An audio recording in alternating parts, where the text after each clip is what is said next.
Hello, good evening, and welcome to Monkeys with Fire. How's everyone tonight? Hope you're all well. Hope you had a fantastic weekend. So then, we're going to start taking a look at some of the games that I picked up at the recent UK Games Expo. And we're going to start with a game book that was released during the show. That is, of course, Colossal Dungeons. Now, regular viewers to the channel will know that we are a huge fan of this game. This is a solo RPG adventure game where you do your journaling as you explore a massive castle, a castle of immense scale, so big that oceans and mountains and forests are contained within the many rooms of the Colossal. But the Dungeons expansion now opens up a brand new area to explore. For however big the rooms of the Roomlands are, there must be rooms of equal size within the subterranean basements, and that is what we are going to explore tonight. I will point out, of course, that there is potential spoilers to this, but of course, given the fact that it is a journaling solo game, the book is mainly prompts for you to get inspiration and to give you an idea of the setting that you are within. But the story that you create, of course, using your deck of cards and the tables within the book, the story is your own. So whatever I create maybe tonight, you will do something different, even with the same prompt. Let's jump to the table and take a look then. So here it is. It is a hardbacked A4 sized book. I believe it's 128 pages. Let's just take a look at the text on the back. So below the Roomlands, the dungeons. The Roomlands of the Colossal extend infinitely in every compass direction and then upwards in the form of multiple floors. But what's below the lowest floor? After all, every castle has a dungeon. Continue your character's adventure into the subterranean lands of the dungeons with this book, which includes brand new exploration tables for the general dungeons and a new city, finite labyrinths to delve into looking for treasures, strange new spectral rooks, and a story that reveals more deep lore of the mysteries of the Colossal than ever before. Dungeons is the fourth book in the Colossal series and is an expansion to the base game. This book requires Colossal, a solo RPG adventure, to be played. So hopefully you already have Colossal. And of course, go and check out all the videos that the channel has done previously, as we have been enjoying this series of books. So let's take a look. See what we have. We of course have all this wonderful artwork in the covers here, and again, as followers will know, this book, the Colossal, is written and illustrated and designed by Nich Angell, who I got to meet during the course of the expo. Always a pleasure to meet him. So you can, of course, back the Colossal Patreon, and indeed that is where you will get to see the latest additions to the Colossal game through Nick's Patreon, so you can support him there. We have our table of contents. We'll skip through that. So, as it says, this book is an expansion to the Colossal solo RPG adventure and expands upon the base rules in that book with a new region and story set in the dungeons. And as we said right at the start there, as is always the case with Colossal, there is no right or wrong answer when you are faced with an event or decision in your adventure.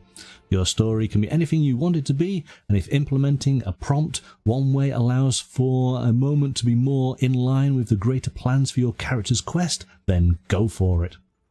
And that's what I've really enjoyed about this solo RPG, is that, yeah, it's very freeform. You know, it gives you the hints and the suggestions, and it's up to you whether you decide you want to go down that path, or maybe it's triggered enough of your imagination that you don't particularly need it at that moment, and you go off on your tangent because you're thoroughly enjoying yourself. But we have this great piece of artwork, which of course is featured as the cover. So this adventurer has dropped down into the dungeon beneath. You can see the crack in the ceiling that of course leads up into the roomlands above. Maybe this was a fissure in the ground for them to explore. Maybe they abseiled down. Okay. And in fact, here we go. This scene actually depicts that idea a bit better. But I like this because it makes me think of Venice. Any of these, when Venice is featured in movies and you see the underground areas of Venice where there are the canals and we've got the stone pillars. And I like that idea for my dungeon. I think that's the type of style I would go for. Of course, your dungeon potentially could be maybe like the Mines of Moria, if you like a Lord of the Rings sort of influence. It can be whatever you want. And of course, your dungeons themselves can be multi-layered. Don't have to be all on one layer. So maybe there are deeper dungeons, caverns and catacombs. So it stands to reason that if the Colossal is an impossibly massive castle, then it would have an impossibly massive labyrinth of dungeons below its ground floor. That said, the dungeons are a recent discovery, thanks to the efforts of the increased numbers of roomlanders in recent years. The dungeons are split into rooms, just like the Colossal above, and the only difference is down here there is little light, and as such there is little life. No rolling fields, no grass, trees, wildlife, and no blue skies. It is the darkness, maze-like, and brick arches, ruins and cavernous spaces, with lower ceilings than those in the Colossal above. So you get a true sense of a proper sort of dungeon down here in the basement area. So it says, in some areas dungeons appear like a place that was clearly used to hold prisoners, a dank jail for treasonous people to rot, a bit a massive one. But in other areas the dungeon seems to take on more specific purposes, such as mechanical workings for something elsewhere in the Colossal, or strange bioluminescent gardens growing lichens and algae, some lost reason or role. That's interesting. Maybe these lichen or these algae has medicinal properties. That may be a brand new discovery that you're able to take up to the surface.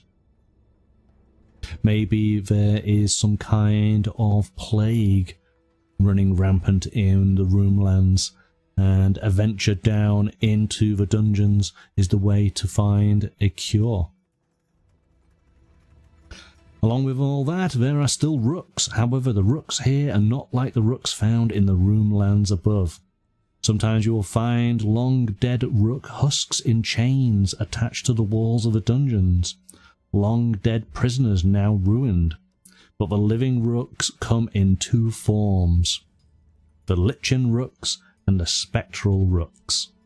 So for those who are new to Colossal, rooks are gigantic sort of castle turret type of, I suppose, is golems the right word? They are made out of stone, but they are able to move, they fight, they have some form of intelligence. But of course, as a roomlander, we are still trying to discover what breathes life into these rooks.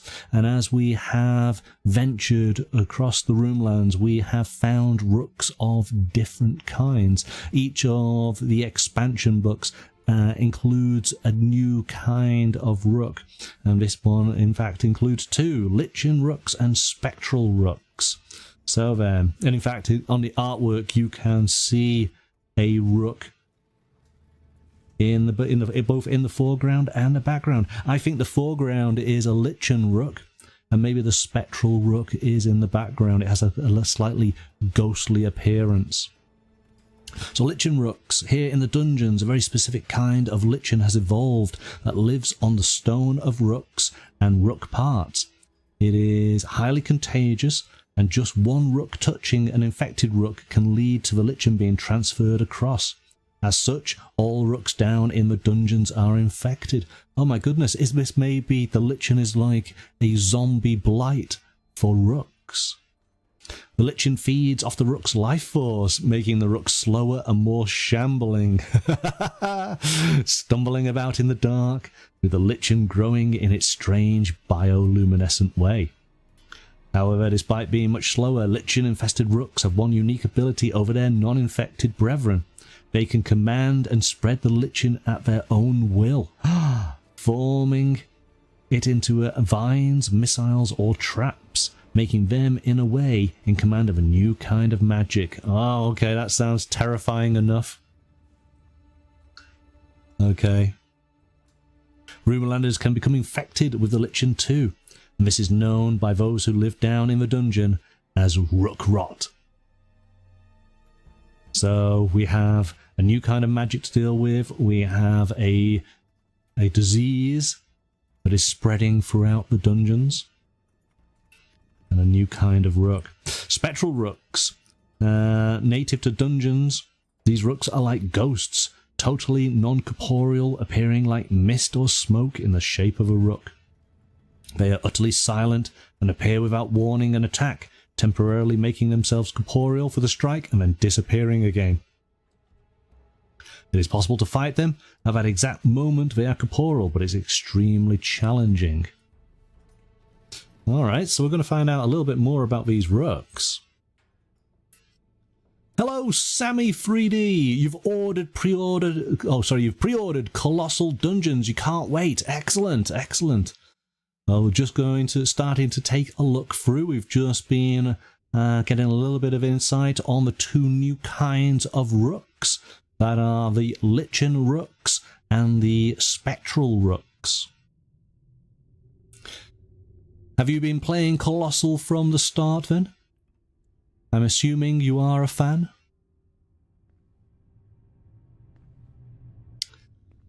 So we got a little bit here talking about dungeon exploration rules. Exploring a dungeon is in part just like exploring Roomlands. Dungeons have their own unique exploration table, which we'll take a look at in a bit, which you draw against for your exploration score when you're down in the depths. However, within the dungeons are self-contained locations called labyrinths. And each time you find one of these labyrinths, you can choose whether to have a randomly generated experience or pre-constructed experience. We will not be focusing in too much on the labyrinths because we do not want to ruin that for players. So we're going to look at the general aspects of the book. Okay. Good evening, Roger. Thanks for joining us. Hope you're well. Hope you had a good weekend. We've just started to look through. We are looking through Colossal Dungeons. We have already discovered two brand new kinds of rooks that we may encounter, the lichen rook and the spectral rook. We have settlements. It's giving us a little bit of information here about the rook rot. Rook rot is a dangerous and highly contagious bioluminescent lichen that grows specifically on rooks and specific stones that rooks are made of. Rook rot can be caught by a player if they attack or interact with a rook that has it. It can affect their arms, helms, mounts. Rookling followers and bastion bodies are affected them as follows. Oh gosh. So we have a little bit of a table here explaining how the infection takes hold. So while infected, your arm becomes seized and harder to move. This applies a -1 to your unarmed attacks. So it looks like, yes, it's given us minuses against our attacks there, depending on what area of our body has been infected. Our Rookling, though, can be infected as well. We liked our Rookling companion, didn't we? While infected, your Rookling becomes overgrown with the growths of the Lichen. Supplies a -1 to your creative attacks. Sammy, you have all the books so far and the job packs. Excellent. Have you been doing many stories? Are you continuing the same story with the same character, or have you ended up branching off with a different character? Tell us a little bit about your stories. So here you go. Labyrinths are sections within the dungeons that act as self-contained mini dungeons for you to complete and gain a grand reward. So it gives us some information on how to create the labyrinth. Once you draw a labyrinth from the general exploration table, you must first decide if you want to enter. The entrance could look however you imagine: a dark beckoning cave, or a huge stone door, or a hidden trapdoor in the floor. You decide you must draw the number of cards indicated in the prompt and lay them out face down in any pattern you choose. Oh, this is interesting. So you do actually create your labyrinth, to which then, as each card is revealed, you get to see what that is. So you could have branching paths, which is quite cool. You must also decide at this point where the guardian of the labyrinth lurks, because of course every labyrinth needs to conclude with a big boss battle, doesn't it? So your reward. If you defeat the guardian of the labyrinth, you may claim your reward. Draw a card against the reward table. All right. Aha, so here we go. Here we go. Let's have a look at some of these tables, because it's all about the tables. So we have the chambers, labyrinth look, items that can be found within the labyrinth, what guardians and what rewards. Oh, this is interesting. So guardians, let's take a look here. A hybrid beast. A trapped gargoyle. So the gargoyles are typically up in the rafters of the Colossal. So this is one that has inadvertently swooped down, got itself lost within the dungeons, can't find its way out. A snake rook. A coiled telescopic rook with no limbs. We then have the lichen rook. A lion rook. An ancient stone statue of a lion. Oh, that's cool. That's cool.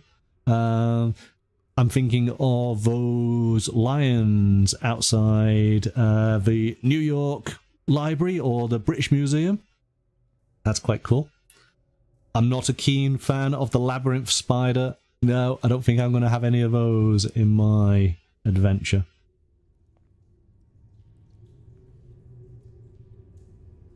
And then rewards. What do we have? We have some labyrinth treasures. We have a Rook Slayer sword. Rook Slayer helm.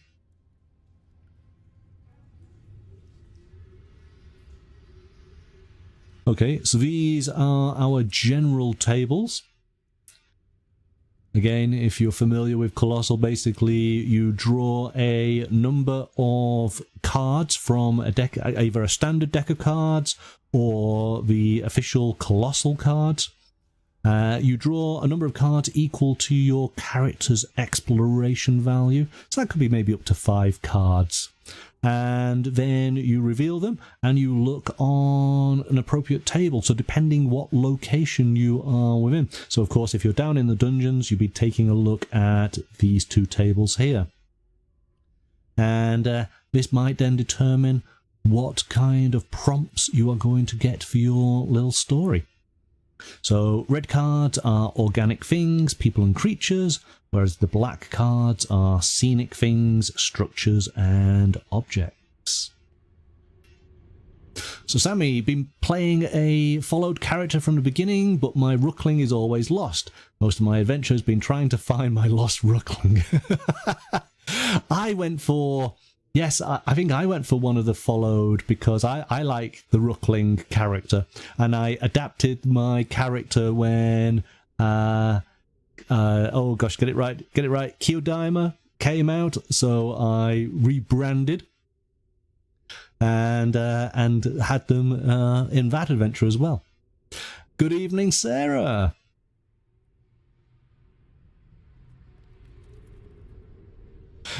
It's nice that the cards help you play. Maybe it makes it easier for folks like me who are awful at making stuff up. Well, this is the good thing, is it's all about prompts, and then if that prompt triggers your imagination, then that's great. And of course you can take it in whatever direction suits your story. Ultimately, you know, these are just guidelines for you to get inspiration from. They're not hard and fast rules.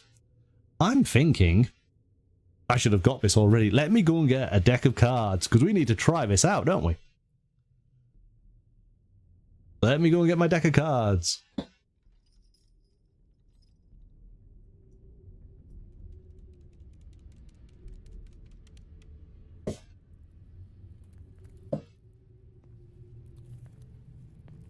Okay, so we do have our Colossal deck here.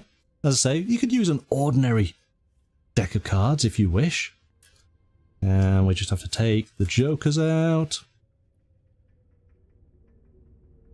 And I've got to shuffle these, which of course you guys know how awful I am at shuffling. But this is purely just for our example tonight. I'm going to assume we have an exploration score of 4. So I'm going to draw up 4 cards. Put those there. Let's see what we get. Let's move this here. Okay, we got a 9 of diamonds, 6 of spades, 8 of clubs, 9 of clubs. Right, let's see what type of story we can make. And you guys in chat, of course, please do contribute. Let's see what the prompts are. Okay, so let's deal with this 9 of diamonds first. A labyrinth. So we could actually find the entrance to a labyrinth. So we might want to place that at the end of our little story. Maybe that's the conclusion. So what do we find before that?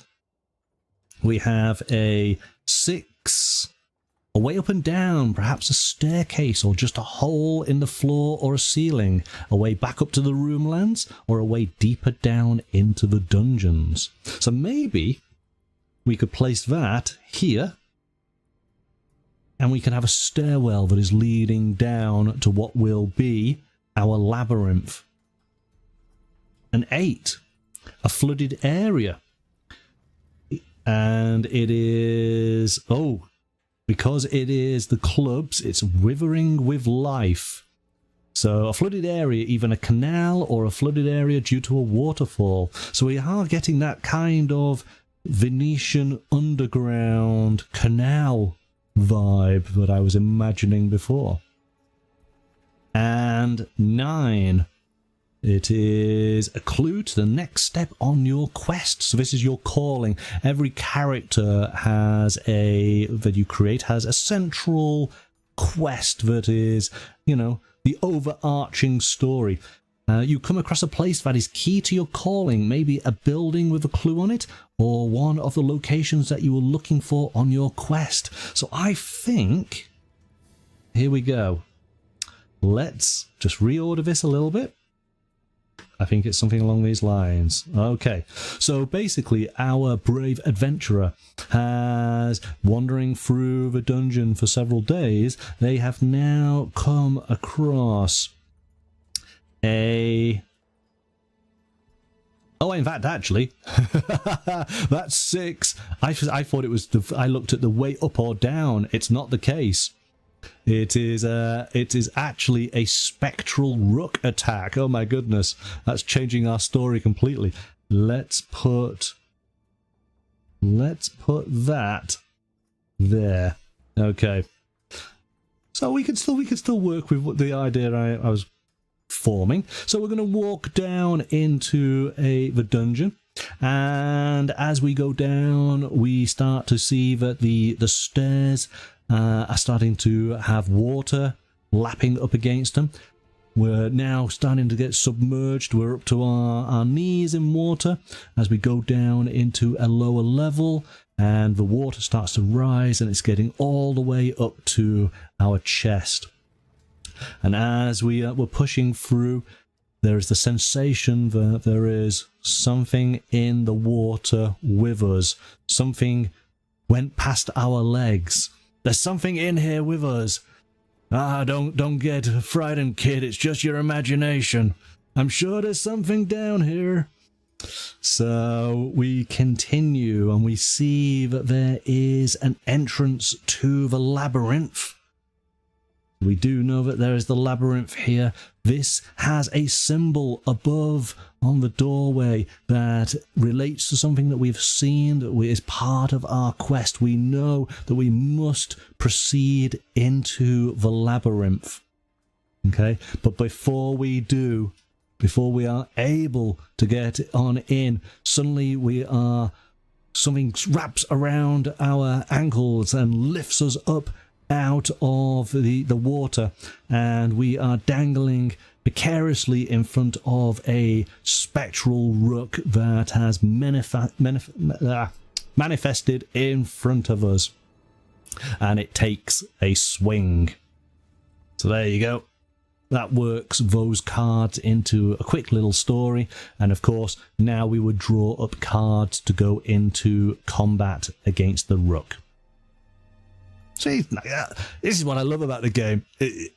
Nice little prompts there, and you can quickly just create a fun little story. It's so much fun. Would you guys, what would you come up with for your little story with those prompts? Put it into the chat, or leave it as a comment on the video. Let's see what you come up with. Aroga, a labyrinth canal with a water rook. Yeah. Well, there are two kinds of rook in the dungeons. There are the lichen rook, that essentially are rook zombies. They are all infected by this lichen. They shamble along and they infect anything that they touch.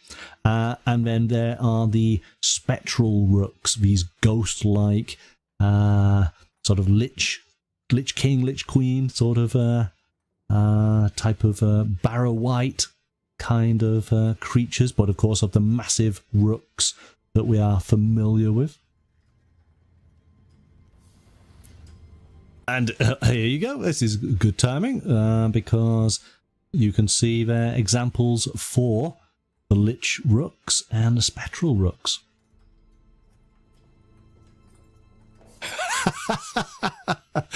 Sarah saying, when something wet and squishy I can't see touches me, I'm out of there.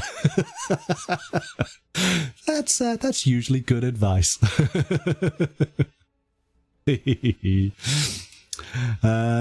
So here we go. We have some details then, like I say, on the lichen rooks. So, the lichen rook appear as overgrown, shambling, almost zombie-like rooks, moving slower and trailing spores and bioluminescence as they go. They walk as though they are in pain, are easy to outrun, even in the dungeons. And in fact, you can see how the rook's foot has crumbled away. And then the spectral rooks appear as ghostly apparitions, floating slightly off the ground, made of a strange white mist and connected to a long spectral chain that snakes out of sight. I think it might be the chain that might have caught my adventurer's ankle. That's what I'm working with. So we got some details on connecting your calling. Remember, your calling is your primary quest of your character. So this is a way of linking your calling to the dungeons, to the themes within the book. And then we have some details on unique treasures to be found within the labyrinths. So labyrinth treasures always fall into one of 4 different categories: rings, cups, keys, and shards. So rings, the most obviously valuable of the labyrinth treasures. Cups are often made at an obvious level of value associated with them, a game made of rare metals and shiny gems. Keys seem to have the most basic and obvious use among all the items, the ability to unlock locked doors. However, some of them are marked with a strange glyph, and adventurers will need to find that same glyph on a door to unlock it. So that's kind of cool. I like that idea. It's starting to make me think of Gauntlet. The idea of wandering around these dungeons, picking up keys to be able to go open certain doors. Maybe you progress down a corridor, find a door you can't unlock, you have to go in a different direction. A little bit of an adventure there. You find a treasure chest. Inside there's the key to go back to the door that you previously couldn't unlock. Maybe is it that style of gaming in video games? Is it roguelite type gaming? Or no, so it's Metroid gaming. Sorry, Metroid style of gaming where you can't go into certain sections, but once you've upgraded or picked up certain items, you're able to then go into those sections. So I think that could be quite good fun. And getting the idea of, elements of Diablo could be, that video game could be incorporated into your stories here with your little isolated labyrinths. So by far the most mysterious and intriguing of all the treasure types, shards are small pieces of what is assumed to be a large tablet for which some reason has been shattered into sharp pieces the size of a thumbnail. Finding them is difficult, but they do stand out. The stone they are made of having a bright green sheen to it. It seems as though these have no use to the average treasure hunter, and they are often discarded. But if you know who to go to, you can get a pretty price for a shard. Okay. Interesting. And we got some rules then on the new Labyrinth treasures. And the different types of rings or keys, cups and shards that you might find on your adventures.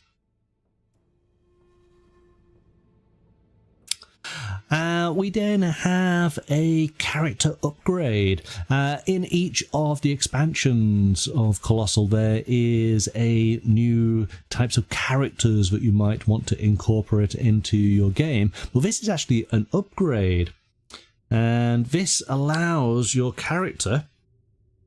So the Infused adds to your pre-existing class and adventure experience with new abilities to infuse potions and elixirs they make into weapons, arms, and mounts. So that's interesting. And maybe this will be something going forward then in future expansions, more of these upgrades. So the Infused. Sammy, you're saying like multi-classing. Yes. So here we go. You can make a poison elixir, erosion elixir, healing potion, lightweight potion. And you've got to forage for some ingredients. There's a little bit of crafting involved in this, which is cool. So effectively, you become an apothecary. But this is on top of your existing class. Okay. So we then have, so that's the main sort of new rules that are included in the Dungeons expansion. We then have details now on the brand new city. And so I am going to throw up some spoilers here. So if you do not want to have anything spoilt, then now is the time to stop the video. Alright, you have been warned, and I will put up another spoiler later on as we get to some of the key brand new information. So I'm going to get this name incorrect, aren't I? Uberlete? Uberliti? Lubelit? I keep on thinking of the name Was it in Labyrinth? I suppose it might be. It could. That would make sense, wouldn't it? Yeah. You see, some things don't change, Sarah. Uber Bleed. Oh, Uber Bleed. I think it is in Labyrinth. I think it's a name in Labyrinth. So it's the Hanging City. We're just going to call it the Hanging City from now on, okay? But doesn't that look awesome? So this entire city is in the top, the ceiling of the dungeons, in maybe what would be a great dome. So here you go. Somewhere central in the Colossal Dungeons is a vast cavern of columns and ancient stone arches, pushing up into the damp darkness, deep underground. In that cavern, gripping the ceiling like a desperate glittering barnacle, is the hanging upside-down city of that name, the capital of the dungeons.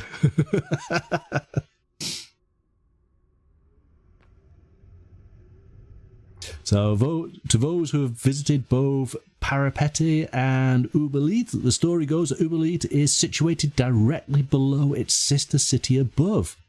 I think Parapeti is in the Roomlands expansion. Sammy, you say Nick has done great things with Colossal. I really like the art and the atmosphere. Oh, yes, absolutely. It's fantastic. I like this because we looked at a game at the start of the year called Tomorrow City, which was just like a large futuristic spinning top, but parts of the city were hanging underneath the top, and this has a similar kind of design. I can imagine many walkways linking these inverted towers together. I think that'd be quite cool.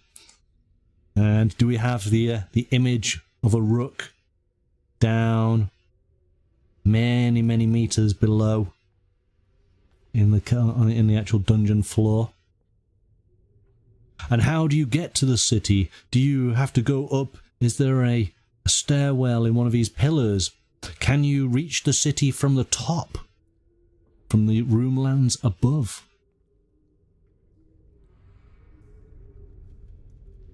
So it is describing that the city has 4 major powers, governed by those who deal in the 4 types of labyrinth treasures. Their sole purpose is the processing of their respective treasure, and then the application of that treasure for life in Uberleith and the dungeons in general. So the Clan of Cups, the Clan of Rings, the Clan of Keys, and the Cult of Shards. So we're going to skip over some of this a little bit. We're not going to delve too much in because I do want you guys to be able to enjoy it firsthand when you explore the book yourselves. But here we go. We do have bridges, and these bridges seem to be as wide as a sort of motorway or freeway bridges. Hundreds of people being able to walk across. I mean, that's the whole thing with Colossal, is the scale is massive. It's a little bit like, you know, the maybe the underneath of Cloud City of Bespin. I think that's quite cool. We then get introduced to the various leaders, and again we're gonna skip past this so you can discover it as you read.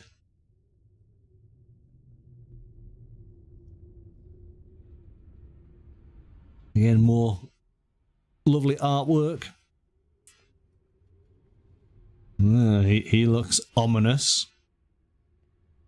This guy is so ominous, his page description is in black. Nothing says foreboding than having your page description in black. So we have some details on exploring the city and various NPCs that you can make acquaintance of. And again, Once you're in the city, so you're not just going around the dungeons, we then do have our various prompt tables here. So this works in exactly the same way as we did our little adventure before. We could do this, couldn't we? Should we quickly do this? Yes, let's do it. Let's do it. So we'll do another 4 cards.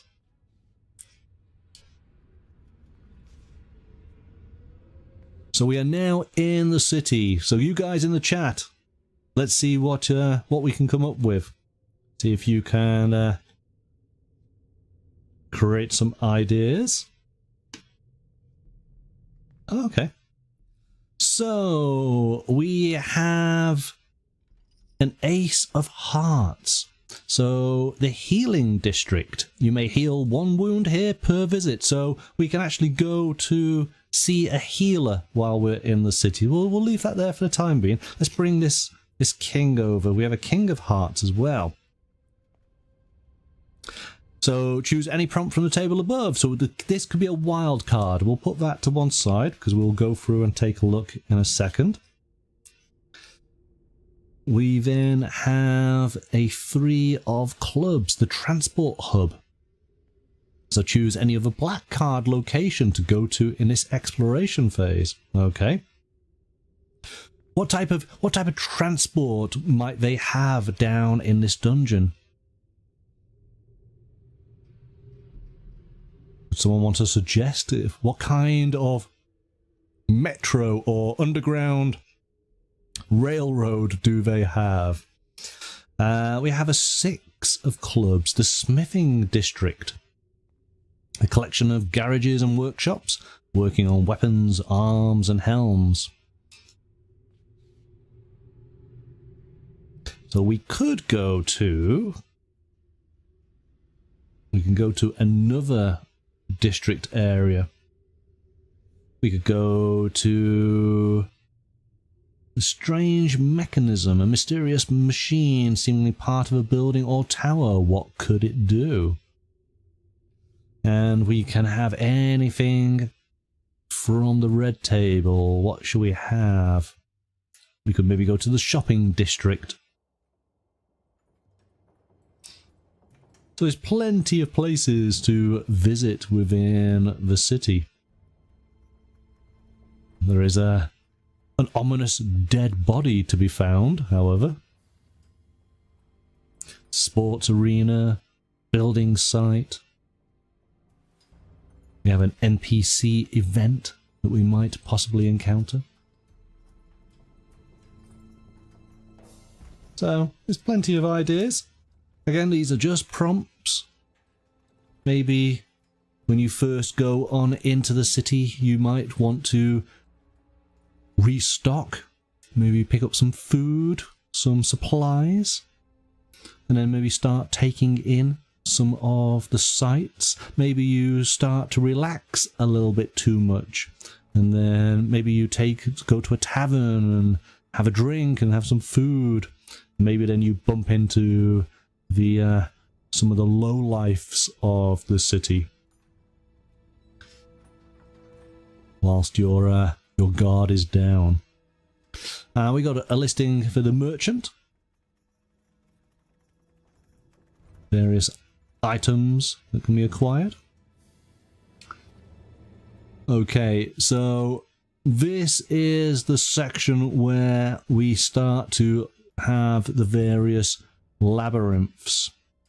Again, I'm going to put spoilers up here. If you want to stop, if you do not want to find out about the labyrinths, you want them to be a surprise, now is the time to stop before we go and explore. So you have been warned. Okay.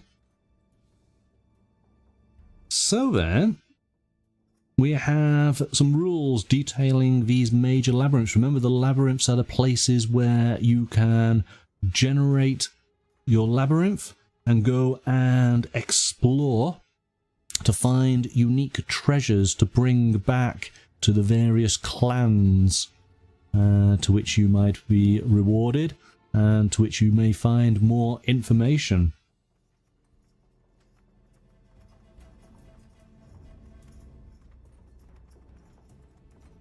So all major labyrinths have discovery requirements. These rules are specific to each labyrinth and dictate what you have to do before you can come across a labyrinth. Once you have triggered the discovery of a major labyrinth and have decided which one you will explore, you must complete the discovery requirements for that labyrinth before your character actually finds themselves at the labyrinth. Okay, so we have different labyrinths, and this is quite cool. These are all themed. This is like bringing some of the lore in now. We'll start learning more. So again, I'm not going to focus too much in on this. But we have these interesting maps and encounters. You can see that there's a lot of detail that goes into these labyrinths. And then something special to find. Second labyrinth.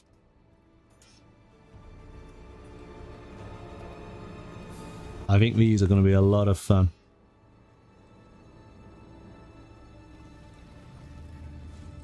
I like how Nich involves new mechanics into each of these expansions. Gives you something different to explore and to engage with. Ah, brand new armor. And of course the great thing about it then is you're able to take these discoveries and take them on through your further adventures. There's a lot of info here.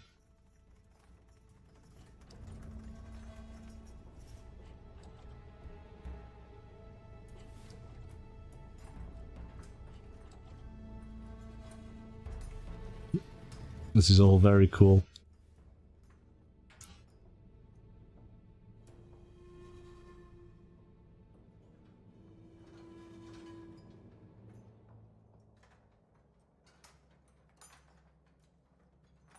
So we're on to a fifth labyrinth.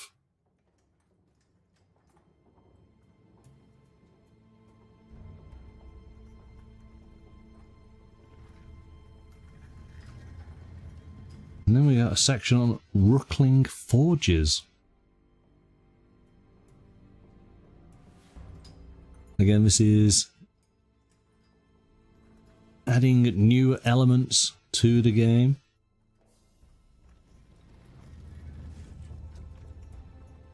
And then this is the final chapter.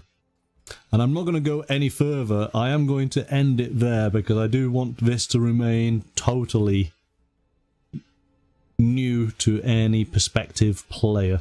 I don't want to go on into this section. I have had a look myself. It's all very exciting. If you have been playing Colossal for some time, I think you're going to enjoy this final section. But I think this is a brilliant addition to the Colossal game. I have been thoroughly enjoying playing, and I'm very excited to start venturing through the dungeons. And of course the great thing about Colossal is you can absolutely play it at your own pace. You can include what you want to include into your story. You know, you ultimately are the ones driving your own narrative, which of course is a lot of fun. And you can play it quite happily, you know, if you're on a long journey going somewhere, you can scribble a little bit of adventure as you travel. So I found it's a great game for that. So there you go, guys. That is a careful look through Colossal Dungeons that is now available from the Colossal website. The link is in the video description. The book, I believe, is £25 UK, and you can get a digital version of the book, and I think that's £8. Details again are in the post, so you can go and check that out. Okay, so we will be having a show on Thursday evening. On Thursday, we are going back in time to the Cretaceous period. We are going to be dealing with dinosaurs and bioengineering and time travel and unexpected conspiracies to uncover. So we are going to be looking at Predation, which is a Cypher System campaign supplement. It's an entire game environment that has been built for the Cypher System. We regulars will know we've been taking a look at all of the Cypher System expansion books over the past few weeks, but this is the first time that we've looked at one of the dedicated campaign settings. I think you are really going to enjoy this. It's going to be a lot of fun. If you like your dinosaurs, you're going to like it for sure. So I hope that you will be able to join me on Thursday from 7 o'clock for that.